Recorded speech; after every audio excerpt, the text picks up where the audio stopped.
I'd like to welcome everybody to the 5,547th meeting of the Rotary Club of Chicago. Rotary One is now in session, and we will move right into the thought of the day. And so I'm going to turn the floor over to our very own board member, educator, and Mrs. Claus, Jody Stawicki. Jody, the floor is yours. Good afternoon. And what are we to do in these COVID crazy times? A popular answer is to do the right thing, or DRT. But I have thought about this and I've come up with a more specific approach for Rotarians. For DRT, instead of do the right thing, we are doing the Rotary thing. The four-way test has been in effect for over 100 years. So my thought of the day is to apply point number 3 to these COVID crazy times. And that is, with what we do, say, or think, will it build goodwill and better friendships? Everything has changed since March of this year. We've had to approach our Rotary meetings, our Rotary volunteers differently.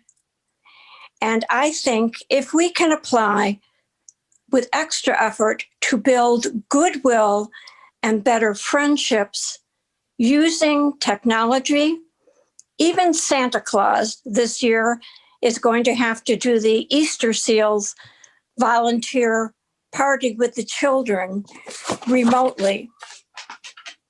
So in these COVID crazy times, DRT, do the Rotary thing, and wear your mask.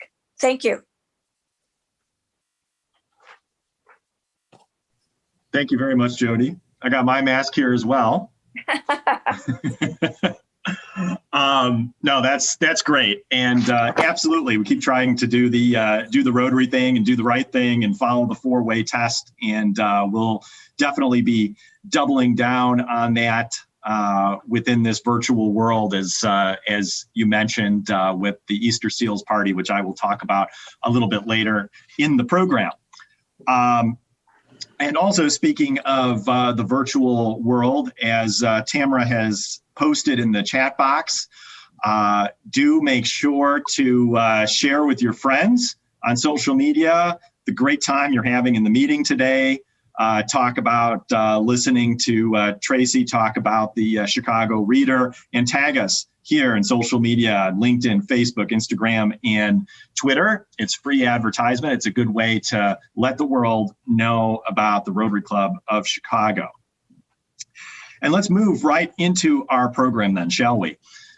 So I am going to turn the floor over to our program's co-chair and everybody's favorite immigration lawyer, Don Gardner, and former president, of course. Don, the floor is yours. Thank you, Eric. Not sure if I'm everybody's favorite immigration lawyer, but I do appreciate that.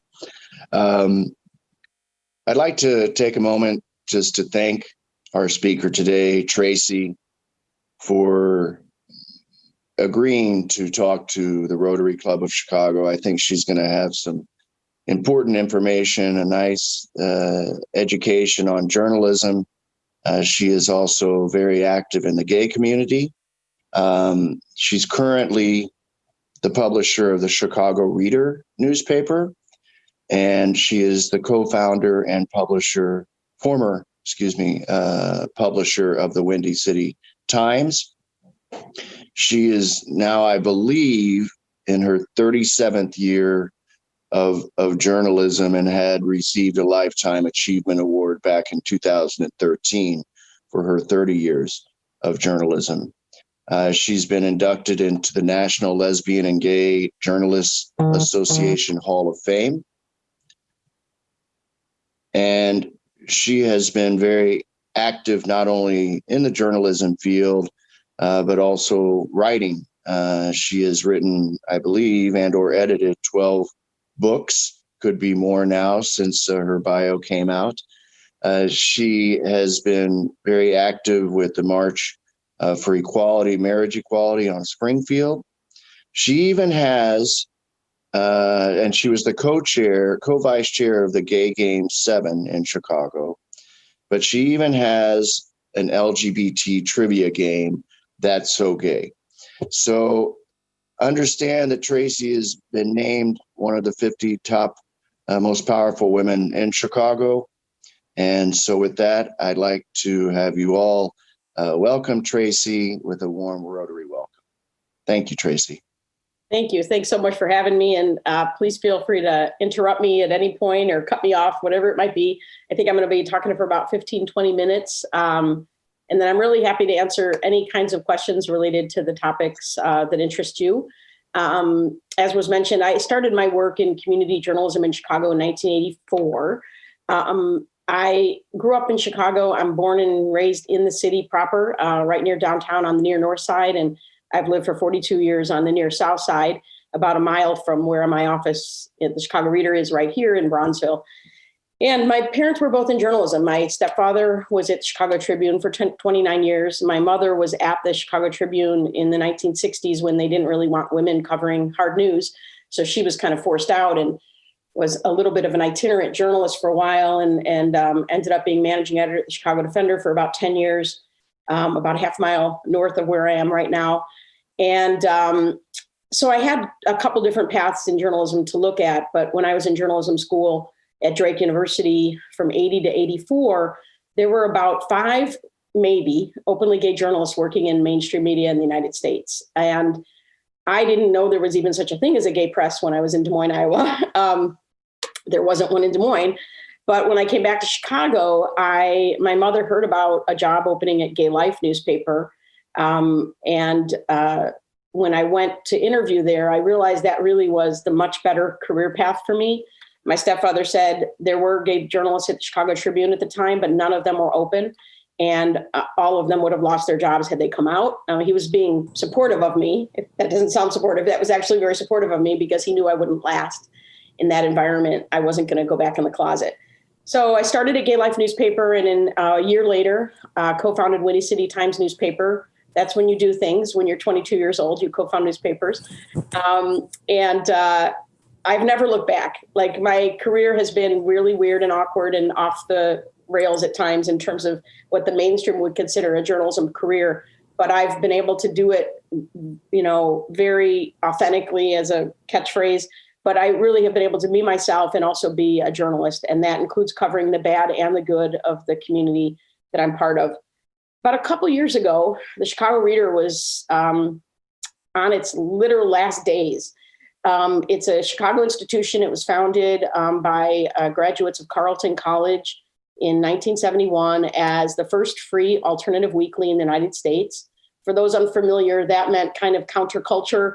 It meant going against the mainstream, but it was still very white and male, like the mainstream media. But it was alternative in that it supported things like, way ahead of its time, cannabis legalization and criminal justice reform. And Chicago Reader in the 1980s did some of the first really investigative pieces about police torture of African Americans in Chicago that decades later led to some of the reform and successful lawsuits on that. So the Reader would cover in depth a lot of the stories that the mainstream either ignored or just covered at the surface because that was their role. So 2 years ago, the Chicago Sun-Times owned it, and they were about to shut it down. And I got this call from the union. The Chicago Reader's editorial team is a union, and the union called me and said, would I be interested in taking over the Chicago Reader? And I said, not on your life, because I had seen that it was losing like $1 million a year. I could run the numbers and see how many ads versus what they were doing. But it turns out there was a couple guys that were willing to buy it for $1 and put some money into it. They just needed someone to run it. And I said, I can do that. And so I pivoted and I turned over Windy City Times to my team there. Most of them had worked for me for 25 years or more. So I was really knew that it was in good hands. For as long as Gay Press could survive, they would do their best. And then I took over the Reader 2 years ago in October. And we've really, what we've really tried to do is diversify its revenue streams. I actually come from journalism background, so business, I slept through business classes in college. But on the job, I have learned a lot about the business side and how to sell an ad and how to write a grant. And basically, I learned all those skills so that I can do what I love, which is the journalism. And at this point in my career, which is 37 years in, I feel like my job is now to save media for the next generation of journalists. That I don't need to write as much or edit as much. I can provide a platform for the younger generation of journalists so they have a place to write. So I don't have anything to do with the editorial side of the Reader. In fact, it's going to press in 5 hours, and I haven't seen a word of it, only the cover. So I couldn't even tell you what's in it, tomorrow's paper. And it's actually freed me up to really explore options. So the first year, we were rebuilding the team. We inherited only editorial people.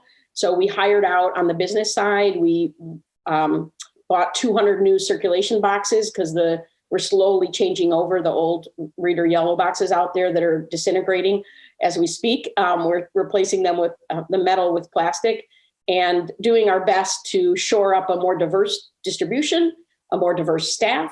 We inherited a staff that was one person of color, an Asian woman. And so our staff is now more than 30% people of color and other kinds of diversity as well. And our coverage has changed, our use of freelancers, our vendors, everything we do from top to bottom has an equity lens in terms of what we cover, how we cover it, who covers it, who we pay to distribute the paper, and all the other things. That's really important to the success of the business. It isn't just you do that because it's the right thing, which it is the right thing, but our mission is to show that that's also the best thing for the Reader. If you're a general interest community newspaper in Chicago, you need to serve all of Chicago. And it is a very diverse city. It's also a very segregated city, which makes it very hard to cover. So the role of the Reader now, which during COVID went to a biweekly format, we created the most crazy revenue projects you could imagine this year, starting with a coloring book that raised $40,000. And half of that went to the artists. So we also supported the arts community in doing it, to cookbooks, to books best of by some of our writers, to mugs and T-shirts and obviously masks.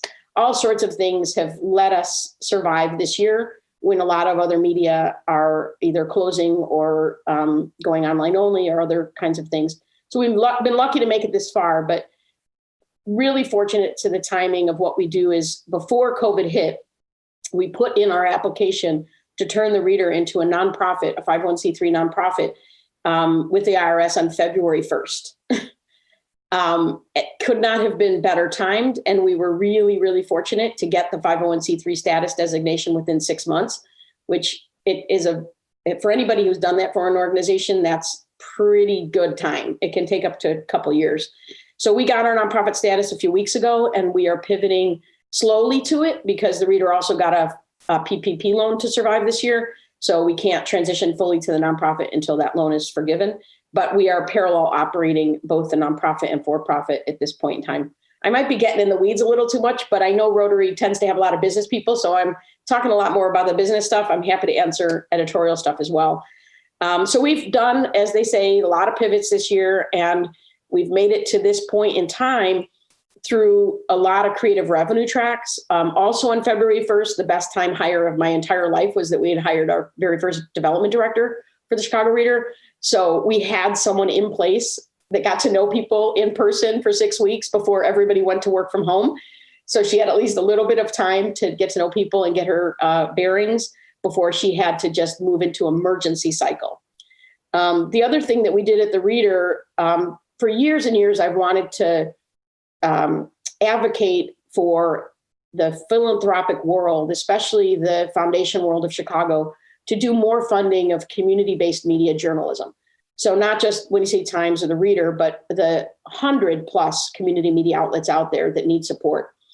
And with the Chicago Defender closing its print issue last year, with OI shutting down entirely last fall, the foundation world finally started to, I think, be more open to this. So last November, again, really well timed, the Chicago Reader hosted a meeting with about 20 foundations, co-hosted by MacArthur Foundation, McCormick, the Chicago Community Trust, and Field Foundation, with about a couple dozen other foundations to talk about how journalism is really, as they say, the fourth estate. It is part of a democracy, and you need journalism to watch all aspects of society, whether that's political corruption, criminal justice reform, social justice issues. We need journalists doing this work if you want society really to change. And so we've been because now I'm at a bigger platform than I was for my first 35 years, I've really tried to take advantage of that. And a year ago summer, we started the Chicago Independent Media Alliance, which you can read more about at chicagoreader.com/CIMA.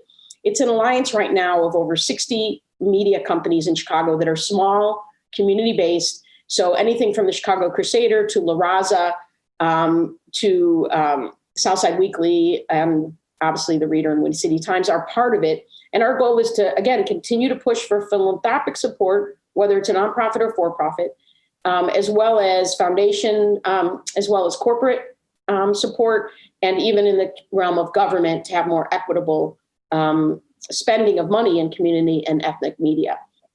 We need this almost more than ever before. It always sounds trite when you say that, but if you look at the impact of COVID in Chicago and how different it has affected different communities, if we are truly to look at getting a better, a more equitable healthcare system in Chicago so that we don't have someone who lives downtown having a 20-year more life expectancy than someone on the west side of Chicago, we need community-based media to tell those stories so that organizations like the Tribe can tell stories about the vaccine when it comes out for and by communities of color versus having something on Facebook or in the Tribune where you may not reach folks and with a quote unquote brand media company that they respect and trust.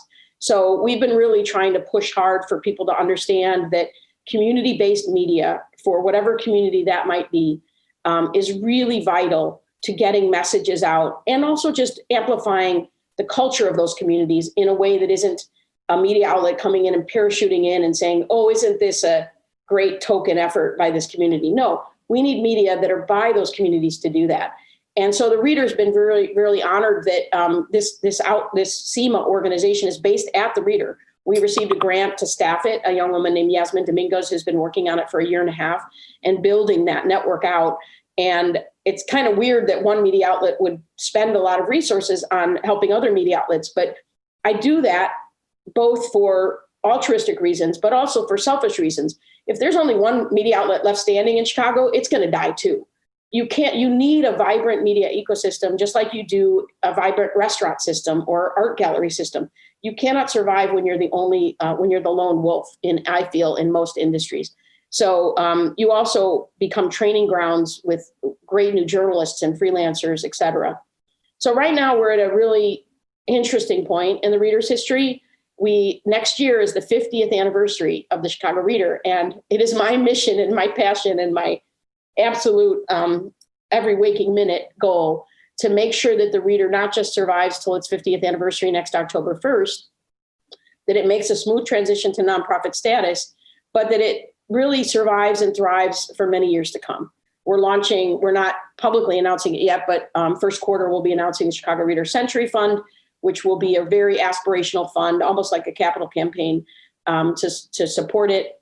We're going to do another joint fundraiser with our CIMA outlets. We did a very successful one in May as an emergency response to COVID. It raised $104,000 in 4 weeks for the 43 outlets that participated, and $60,000 in matching money from foundations.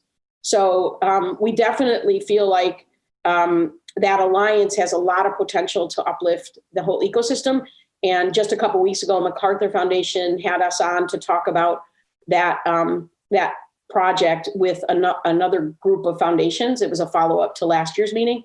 So there's a lot of movement in this space. Now our question is how we get people to actually, make action and donate. And the Reader's in our end of year campaign right now, chicagoreader.com/donate.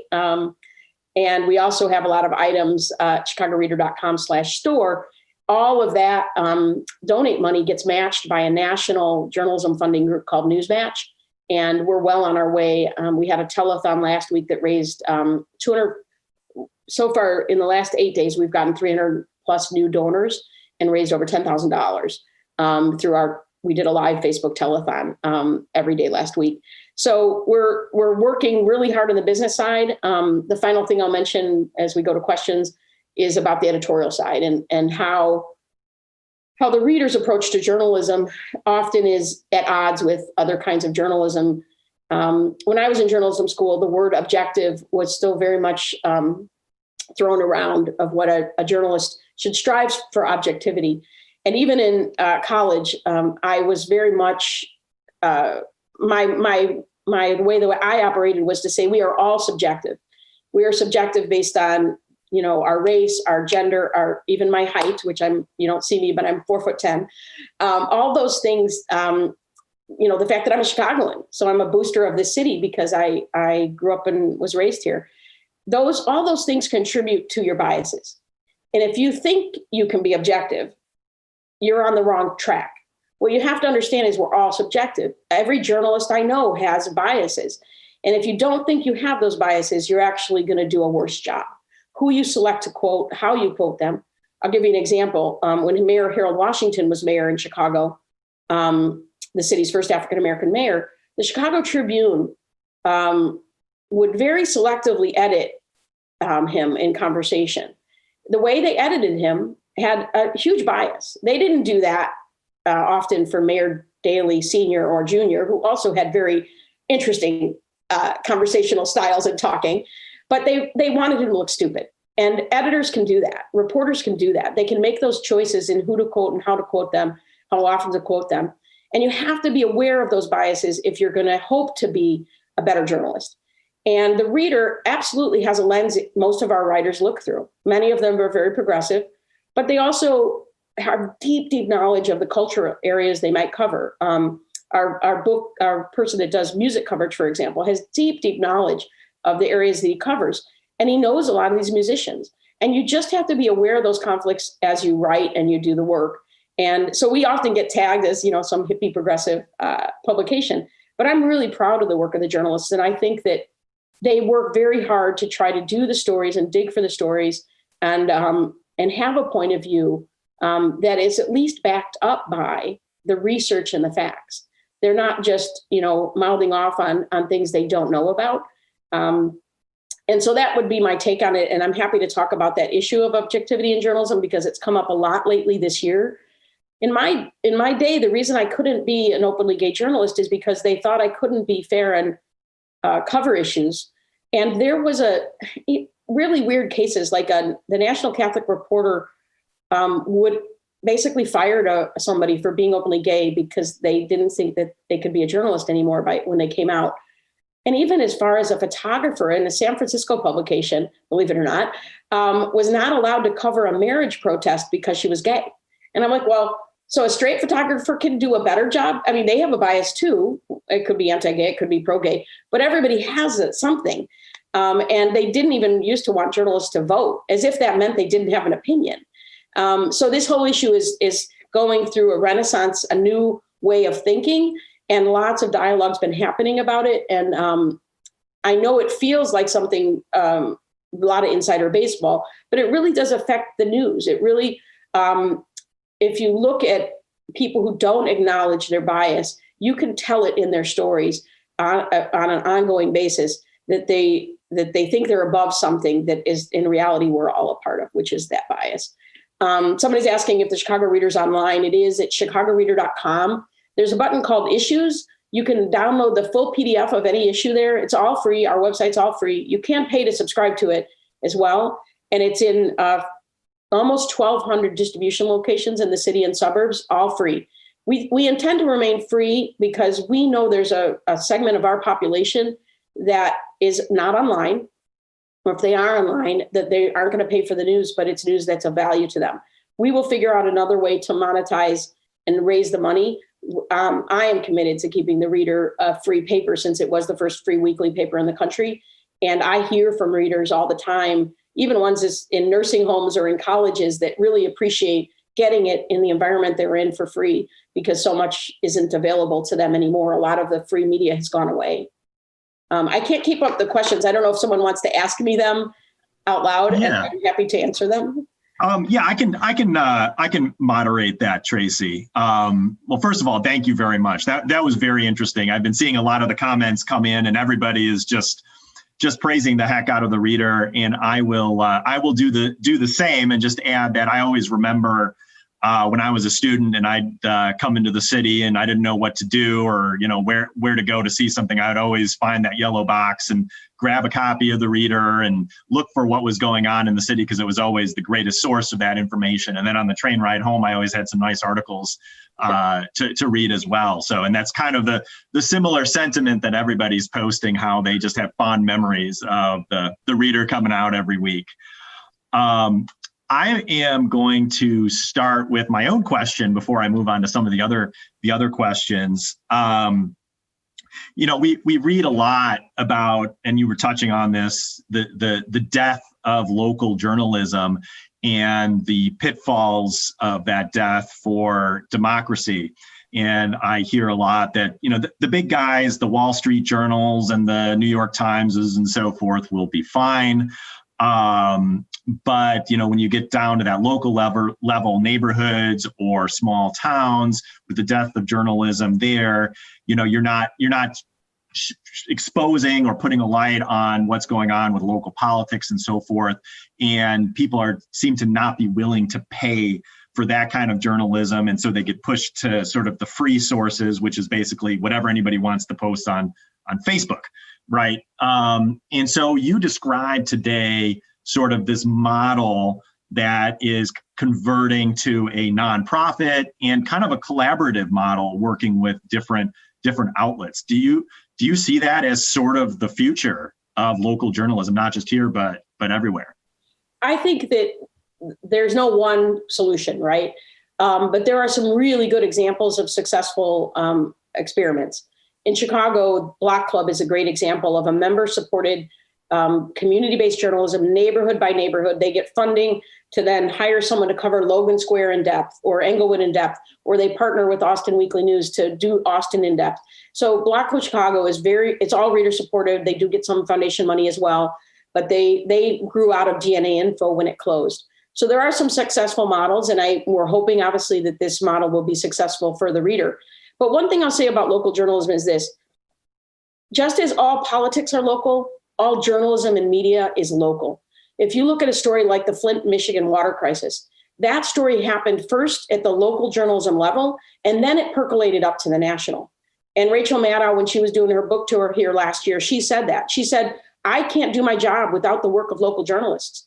And there are studies after studies that show when a rural media outlet closes, when a specific neighborhood type urban market paper closes, corruption just is breeding. And so that they did it even to the analysis of the amount of budget waste that happens in communities without media. The amount of, it's another $1 million on that pipe contract, without the watchdogs, we spend more money as a society, and we lose so much about amplification of the local people, like Chance the Rapper, for example. The first media outlet to cover them was the Chicago Reader. So many cultural icons of Chicago, the first media that covered them were the small community media. And then the bigger media start to discover them, like Columbus discovered America. So really that you have to know that it feeds into that larger cable broadcast network of MSNBC, CNN, ABC, et cetera. They would not exist. They would not do a good job anyway of covering this country if they didn't rely on the headlines and the coverage of community papers. And that includes the Tribune and Sun-Times, but very much it includes those that are willing to dig down even deeper than that level. Definitely. I do see a comment about Des Moines. Des Moines is such an interesting town, very insurance company driven. It was extremely conservative when I was there, but it was in this libertarian tone, which there's good aspects of libertarianism. And then there's some that's like, well, who's going to build your roads and be your firefighters? So I'm kind of a mixed hat on libertarian issues, but I do know that the stay away from your privacy, right, is one of the tenets. And if done correctly, is a very good tenet, is to basically leave each other alone in terms of your private lives. And so in Des Moines, it was interesting. There were gay bars there I went to, and the drinking age was, I think, 18 or 19. So I was able to go when I was in college. And it was everybody at once, because there was only a handful of places. We were all of us, from drag queens to lesbians and et cetera. We were all in one bar, and it was a fantastic experience. And Drake University was kind of a progressive place to be in that town. So I had a great time in Des Moines. It has definitely changed. There are aspects of it that are like Austin, Texas, and then there are aspects of it that are not. But I do feel like it's an underrated town for its support of a lot of different types of communities. But as a state, also, it has a ways to go. Thank you for answering that one. One question, getting back to the journalism side of things, and sort of the world of fake news and extreme polarization. The question is what can the average citizen do to support good journalism? Well, first of all, the algorithms are our enemy right now. And I'm not sure what we can do as an average citizen except not to share or like or even hate some of the stuff that's online, because the more interaction you have with bad stuff, the more the algorithms think it's something that should be promoted. So even when you put an angry face on an OAN post or Breitbart News, you are actually playing into the algorithms. So stay away from it. But more importantly, share the media that is the ones that you curate and are supportive of, the media and the journalists, because a lot of journalists these days are like Lyft drivers. They're in the gig economy. Many of them are freelancers trying to survive. And the more you follow them on social media and share their stories, the better you build their brand, just like a musician. Then, of course, your $10 to an organization like the Tribe or Cicero Independiente or the Reader, that goes a long way. When you try to raise money from foundations, they look at two things. They look at the amount of support you have, but they look at the number of supporters as well, which is why our campaign in December is about getting 1,000 new donors. We don't care if they're $1. We can show a foundation that 1,000 people in December said, we support the work of the Reader. So I think that's the case with almost all of the members of SEMA. And not all of them are nonprofit. So maybe your $10 isn't a tax deduction, but by giving that $10, you're showing them it's supportive. And you may think I'm being a little silly about the dollar. When we did our first Reader campaign, when I took over, people would walk into our office and give $1. And I was just like, you just went on the bus. You just took an hour and a half out of your day to bring us $1. I know that dollar means more to you than $1 million means to Bill and Melinda Gates. And they would send a money order for $10 or with a note of support. So I'm telling you, it doesn't have to be about volume. You could give $10 to 10 media outlets you like, and you will have done a whole lot this month. We, of course, are trying to raise lots more money than that, but it motivates me and our team, because I share these notes with them on our Slack channel. They really are motivated by this. You'd be surprised how many people only ever send negative stuff. Because Rotary is a very positive organization. You are probably not among those people out there that all you do is try to take others down.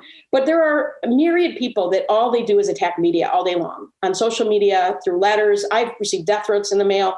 The Great White Brotherhood of the Iron Fist tortured my 80s life. Thank God there wasn't social media, but they would call. I mean, journalists are constantly under attack. And in the last 4 years, even more so. So when you send a 2-sentence note via Twitter or via the mail, it means a lot. And to individual journalists, it means even more, because so many, like tens of thousands of journalists have lost their jobs in the last decade, in the last 5 years, really. This year alone, a lot of larger media companies have used COVID as a cover to lay off a lot of people.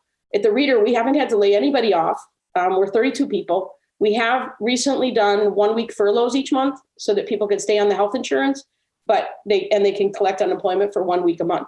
Other people, like I have taken a 50% pay cut for 3 months. We're all kind of in a winter triage mode so that we can get to spring, where hopefully there's going to be vaccines and things will come out of this. But we've been really, really lucky this year that, so many people have sent those dollars in that we've been able to keep our team pretty intact. That's great. Yeah. And yeah, based on everything that I've been reading, that is actually a pretty impressive achievement. One of the questions is one of clarification. I believe one of our members is asking about another entity that you mentioned. Maybe it was another publication that has the word Black in it, but I'm not sure which one.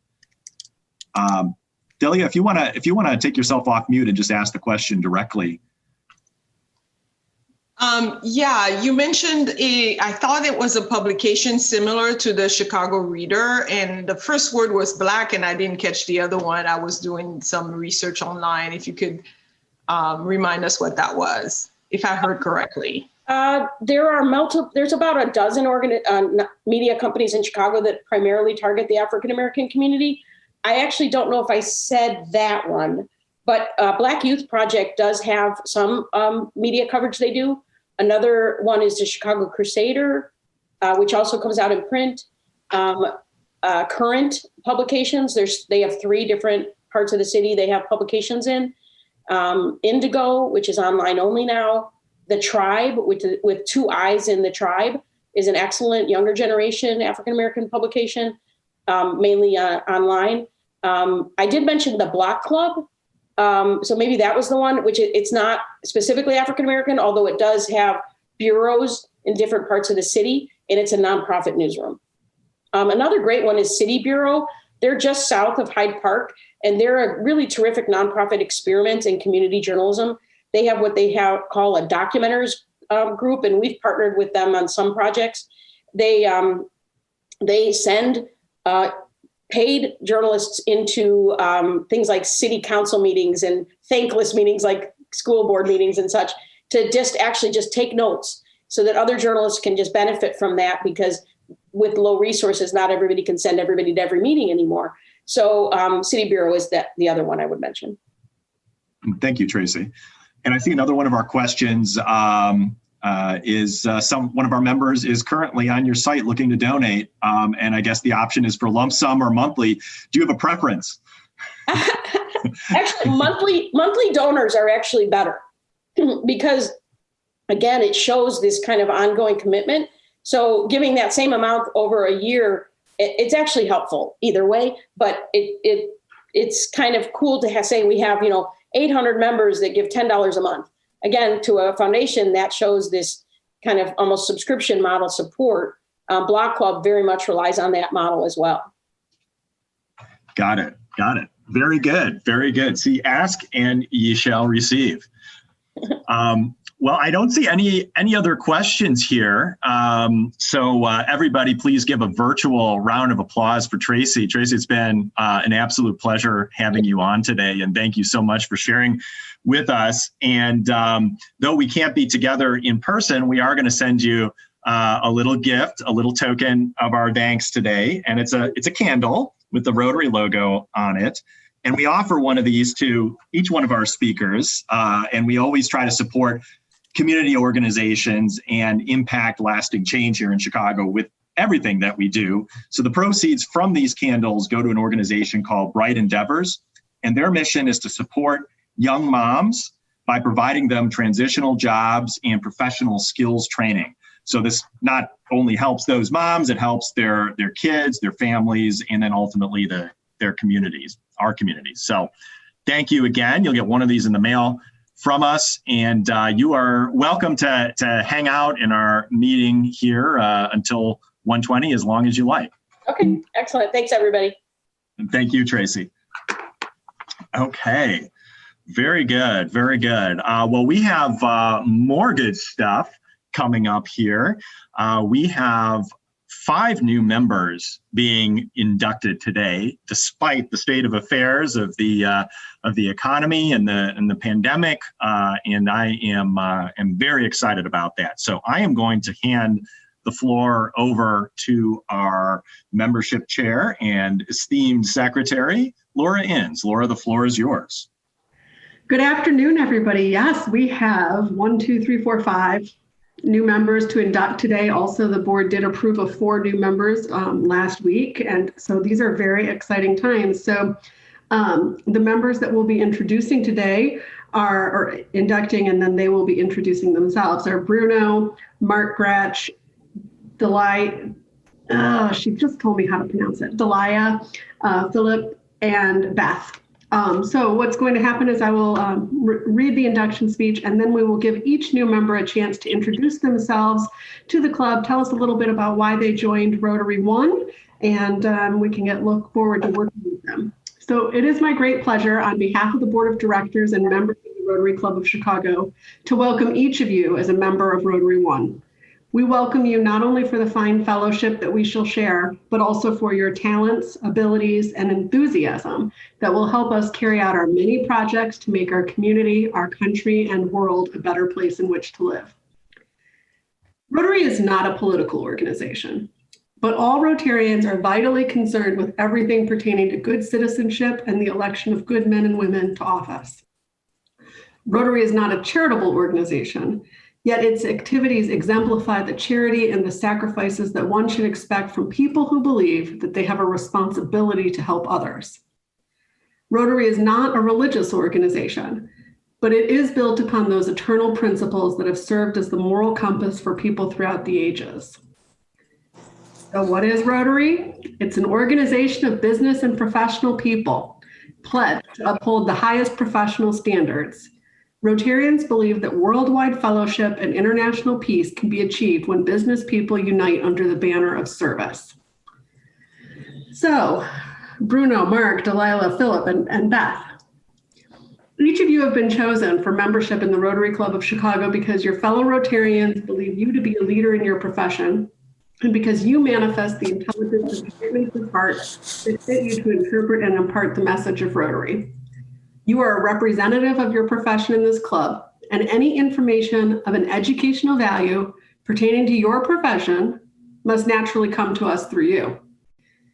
At the same time, you are an ambassador from us to your profession, and we rely upon you to carry the principles of service which we inspire to those who share your professional activity. The community will know and judge Rotary by your embodiment of it and character and service. And we accept you as a member now because we know our principles and organization will be safe in your keeping.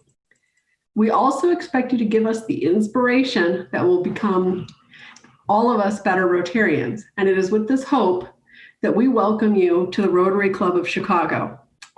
And then as part of being a new member, you will eventually receive a pin that is unique to Rotary One because our pin has the number 1 because we are the first club in the world. So at this time, if we can have the slides changed to our new members so that they can introduce themselves. And Bruno, if you could go ahead and unmute yourself. I know I saw you on here earlier. There you go. If you would just introduce yourself. Yeah, thank you very much for the introduction. So my name is Bruno Boucher, and I moved to the United States about 35 years ago, actually. And I worked for many European companies running their US operation. I started there, that was back in 1985. In 2009, I started my own company, which was called Bruno Boucher Inc. And actually the slide should be updated because I'm no longer the CEO owner. I sold my company about 2 years ago, and now I'm a retiree, and I went back to school. And as I'm going back to school, I'm getting a Bachelor of Art, and I'd like to specialize further down, I would say, either in political science or things related to the environment. And one of my idea by joining the Rotary is to be more active in things related to the environment. In a few words, this is what I'm looking forward to do, and to bring to the contribution to the Rotary Club, the community, and the environment, some of my capabilities. Wonderful. Thank you so much, Bruno. Next up, we'll have Mark introduce yourself, and Delilah, you're on deck. So Mark, if you could go ahead and unmute yourself. Did. I'm on. Great. Hi, I'm Mark Raich. I've rejoined Rotary at this point. I was a member from 1984 to approximately the early teens, 2010, 11, in that range. I retired from the club at that point due to a number of different things that were occurring, and a lot was due to business, and also the fact that our eventual goal was to move up here to New Buffalo, Michigan, where my wife and I now reside, with our barking dog, in case you hear her. I should mention, I was brought into Rotary in 1984, and if you look at my original membership picture, because of the way they took it, I was bald on top then too. Over the years, and by the way, I do remember who nominated me, both FJL Blasingame and Gary Mann. This is a long time ago. I stayed very active for the 32 years that I was active with the club, and did various things, from be Commodore of the yachting group to very active on membership. I was Sergeant at Arms for a while, did all the activities. The reason I came back is simple. I made a lot of long lifetime friends in Rotary. And while I live in New Buffalo, or Shelley and I live in New Buffalo at this point, I still have 2 offices in Chicago. And I'm very active within what's going on in Chicago. I presently sit on the Portis Foundation, as well as the Hectone Institute for Scientific Research and Medical Research, on their board. I just retired as the president of the Institute of Medicine of Chicago, which is somewhere between 105 and 107 years old. It's the second oldest in the country. And we've been, since then, like I said, pretty much up here. I helped start what's now known as the Harbor Country Rotary Club. We were doing some projects up there. There were several of us who were Rotarians who were doing projects up here, and that turned into, or helped motivate, the club, which I still keep in contact with. What I'm doing now at this point is I'm still involved in healthcare related matters. I have several projects going on at this point, one here and one overseas. I sit on board of a company of India. I'm working in projects in the Middle East. My first 20 years of my career, I was on the faculty of University of Illinois College of Medicine. And from that, I helped create relationships with other countries in medicine. So I'm coming back because it was a nice home and with a lot of good friendship. And I intend to pursue that again. And I look forward to getting to know all of you. And I believe, like the membership that I came into in 1984, I believe that many of you will have a significant impact, if you already haven't, on not only Chicago, but many of you all over the world. Welcome back, Mark. We're excited to have you again. Thank you so much. All right. Delia, if you could unmute yourself, and Philip, you are on deck. All right. I am Delia Gervier. It's the simple way. It's Delia Gervier, and I am the executive director of the Illinois chapter of the Alzheimer's Association. And so we have our chapter based in Chicago, with our offices right near the O'Hare Airport, not to be confused with our home office, which is also based in Chicago off of the Michigan Avenue location. And I am also our new regional leader for Region 9, which encompasses Illinois, Greater Indiana, and Greater Kentucky. I am joining Rotary because when I moved to initially Texas 3.5 years ago from Florida, where I lived for 26 years, one of the things that I did to integrate myself into the community was join Rotary, and I attended several meetings of the Round Rock, Texas Rotary Club. And so now that I'm getting ready to move again, I am still remote from Austin because of how things are currently. I will be in Chicago around the spring, April, May timeframe. I know that being part of Rotary is going to be a way for me to connect to the Chicago community and hopefully make some friends, as well as I, again, do not have any friends yet other than my colleagues and my team. But I think that with Rotary, that will be a good way for me to get engaged and involved. I noticed Bruno has a French accent.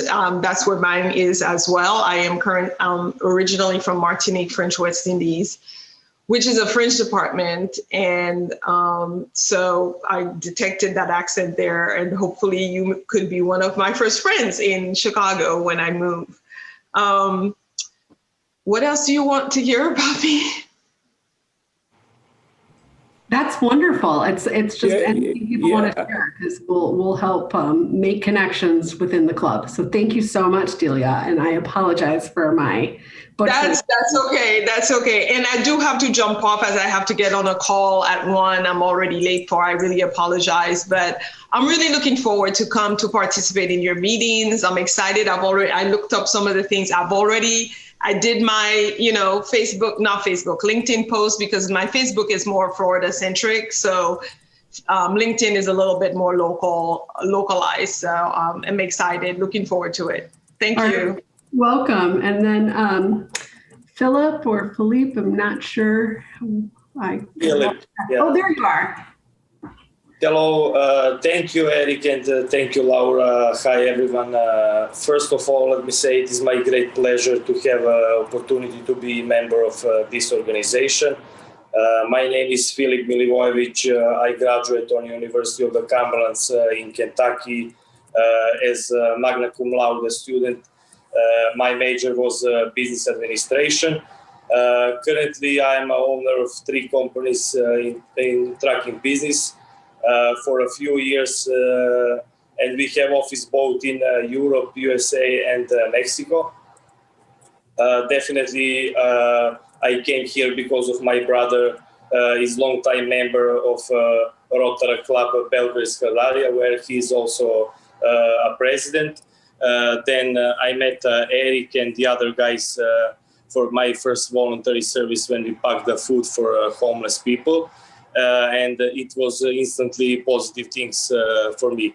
Rotary for me present cooperation, friendship, service, and everyday learning and improving myself, which is definitely very important for me. I have honored, I'm honored to have opportunity to become member of Rotary One, and looking forward to work more positive things for our future. For our community, in our future. As I discussed with Eric, I'm more than open, to connect other Rotary clubs and Rotary clubs from Europe, which I already did with my brother, and hopefully this is just beginning for us, and we will be here to help community together. Thank you so much. Thank you so much. We're excited to get to know you. And then last but not least is Beth. If you could go ahead and unmute yourself and introduce yourself to the club. Hi, so I am Beth Rotman. I have grown up in the suburbs of Chicago, lived in Chicago. I went to DePaul and I got my master's at Northwestern. So most of my life I've been in Chicago. I did a short stint in DC and I lived in London for a bit. I am the executive director of Project Cure Chicago. What we do is we send medical supplies to countries across the world. So we partner with hospitals, medical supply companies, and just people in the community here in Chicago that have medical supplies that they don't need or excess. And then we are able to partner. We have a 55,000 square foot warehouse in Woodridge. And we ship cargo containers of medical supplies to areas across the world that don't have access. So we have worked in 138 countries and we send about 200 containers a year. So we are the largest organization in what we do. And this year has been interesting that our 138th country that we worked in was the United States, that when the PPE shortages hit in the spring, that we have warehouses full of medical supplies. So we actually had a PPE drive in Chicago in conjunction with the Bulls and the Blackhawks. And we have been able to distribute over $3.5 million worth of PPE back into our communities while continuing our international work. We shipped over $33 million of supplies in the last 6 months overseas. So I've worked with Rotary a lot through Project Here. Our CEO is a huge advocate. He's a past president in the Denver organization.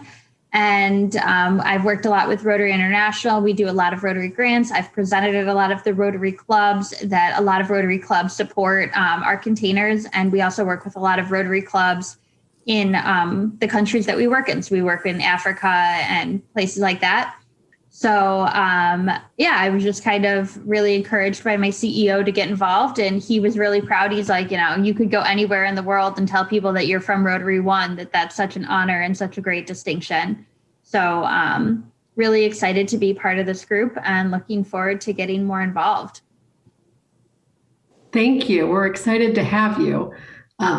All right, Eric, that concludes our member induction portion for this week. We'll turn the floor back over to you. Thank you very much, Laura. This is very impressive. We are so happy to have all you guys. You guys bring such a diverse set of skills and backgrounds to the club. It's only going to keep getting better and better. So if you ever need anything, feel free to reach out to Laura, myself, or any of the other leaders of the club. And if you're feeling like you want to get engaged in new and different ways, we will find a way to do that.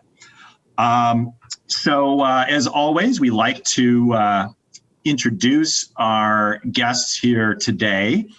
And we have a few. So when I call on you, please just introduce your name, what you do, and if you're a Rotarian, tell us what club you're with. And I'm just going to go down the participant list on my screen. And so I'm going to start with, welcome back, Randy Pote. Please introduce yourself to the group. Thank you very much. Randy Pote, a member of Las Vegas One, WON, Where Opportunity Networks. The club that chartered with 139 members during my year as governor of District 5300, and that was 2015-16, under the incredible president of Ravi Ravindra. Well, thank you very much, Randy, and good to see you again. Welcome back. Speaking of guests that we always look forward to seeing, Liz Goggins, please introduce yourself to the group. Hi, good afternoon, everyone. It's great to be back here. I do love visiting your club. My name is Liz Goggins, and I am a member of the Rotary Club of St. Croix Mid-Isle here in the U.S. Virgin Islands, where the current temperature is 82 degrees, and there is a nice wind blowing, so my hair is blowing around. It's great to visit you guys again today. Wonderful speaker. I really enjoyed what she was talking about, especially the comment about how local news media keeps people honest. Definitely a thought I want to share with my friends here. Well, thank you very much, Liz. Good to see you again. It's 82 degrees here. Oh, no, that's 28. Sorry, I read that backwards.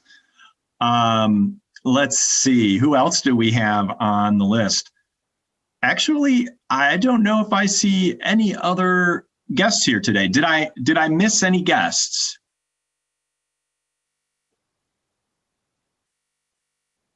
All right. Well, not hearing any.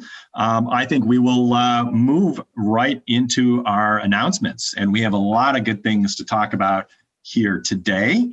And I will start with some member successes. We want to celebrate our members. Obviously, we're just celebrating our new members here today, but I also want to celebrate some of our member successes. And one of those members is Joel Tim, also a new member. And we want to congratulate him and his wife, Taylor, on the birth of their new son, Rory Amos Southworth Tim. If you look at the Gyrator, the newsletter that came out this morning, you'll see a picture of little Rory in there. So please take a look at that. And of course, you just heard from our membership chair and secretary, Laura Inns. Well, we want to congratulate her on the launch of her new law firm, LBI Law, LLC. The focus area of her firm is family law, so divorce, custody, child support, pre and post marital agreements. And I'm sure whatever you need, Laura will get you set up. So do congratulate her on her new business. I also want to recognize some of our volunteers who've stepped up recently to help out. I want to thank Bernard Groth and Roland Statula-Vicious, both longtime Rotary members, Rotary One members, for volunteering recently to help Alita deliver meals at Maple Point Apartments on November 27th. And I also want to thank our very own Rotary One administrator, Karen Lynn, for showing up to help as well. And she brought in the troops, literally the Girl Scout troops, Troop 2660, and her daughter, Lily, who made Thanksgiving cards for the residents. So they got meals and cards, and you can see a thank you card here on the screen right now from the residents of Maple Point. So people there definitely do appreciate getting those meals, that little bit of human interaction, getting the cards. That helps, particularly in these times where they're a little bit isolated. So thank you, Bernard and Roland, for stepping up. Of course, Alita every week for stepping up and delivering those meals. And Karen, many thanks to your daughter, Lily. Speaking of which, our Meals for Seniors program at Maple Point continues every Friday at 5:30 p.m. That's 150 West Maple in the Gold Coast neighborhood. Just show up at 5:30. Probably should register first so we know you're coming. You can find the registration details on our website, on the calendar. Register, show up at 5:30. Alita will be there with the food. She'll tell you where to bring them, knock on the doors, drop off the food. It's super easy. But making sure that we do things the Rotary way, the right way and the Rotary way, as Jody pointed out at the very beginning.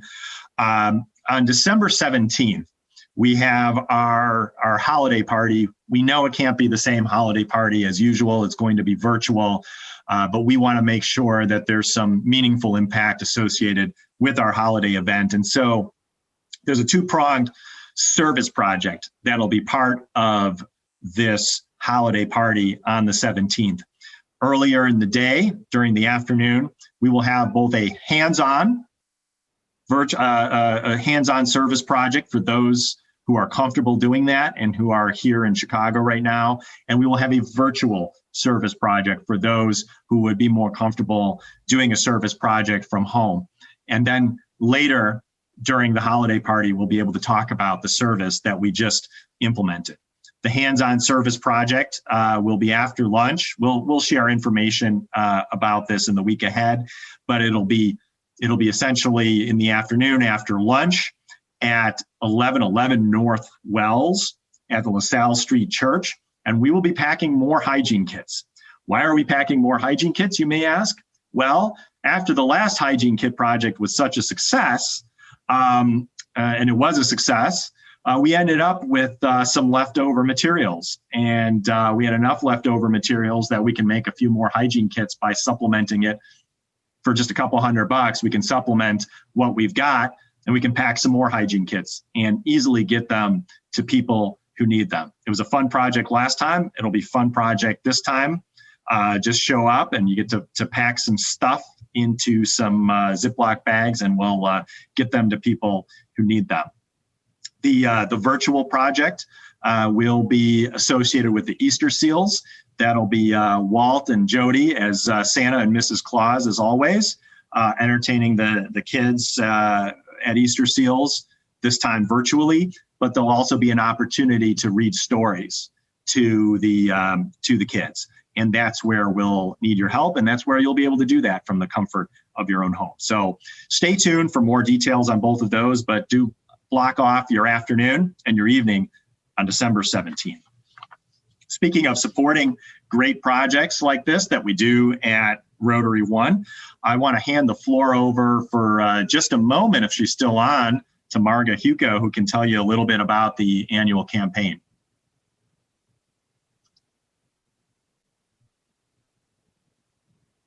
Marga? Okay, yes. Yours. Now you can hear me. Okay, well, thanks everybody. Good to see you. Welcome to all the new members. I hope some of you, or if not all of you, join us on the International Services Committee on Thursday at 5:30. But look at how the colors are changing here. What does it mean? That for the Rotary Foundation, Rotary One Foundation, we have raised already $21,569, which is fantastic. We're getting closer to our goal of $60,000 for the Rotary One Foundation. And the tiny, tiny yellow bar that you see at the bottom is the funds that we have donated so far to the Rotary International Foundation.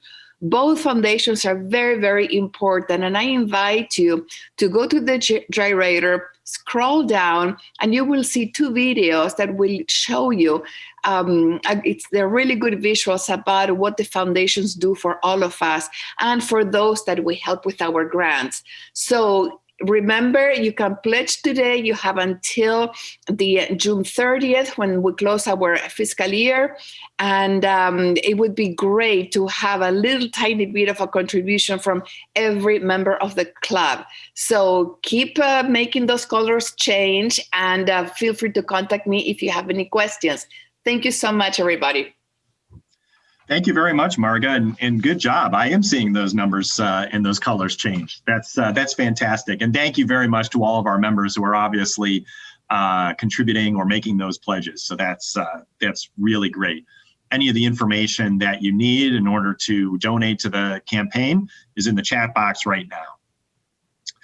I want to also talk about some calls for submissions that we have. I talked about making sure that we recognize and advertise our members through your successes.